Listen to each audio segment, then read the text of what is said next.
रस्त्याच्या वादामध्ये संबंधित शेतकरी यांनी आपापसात समोपचाराने हा रस्ता जो बंद केला होता, जो नांगरलं होतं, तो संमतीनं त्यांनी खुला करून दिला.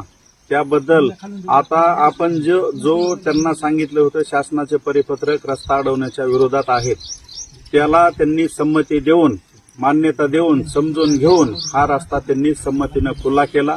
एवढंच त्यांचं म्हणणं होतं की नंबर बांधावरून हा रस्ता करूनही आमच्या नंबर बांधावरून रस्ता जाऊ नये. तर त्यांना आम्ही शासनातर्फे तलाठी मॅडम यांना बोलावून शासनातर्फे पंचनामा करून दिलाय की हा रस्ता एकच राहील, सर्व नंबर बांधावरून दुसरा रस्ता हे रस्ता असल्यामुळं काढणार नाही. त्यामुळं हे संबंधित धनु पवार शेतकरी आहेत आणि त्यांच्या आई इथं. तर इथून पुढं कुठल्याही शेतकऱ्यांनी असंच समोपचारानं जर मार्ग काढला तर आपला वेळ वाचतो, आपापसामध्ये संबंध चांगले राहतात.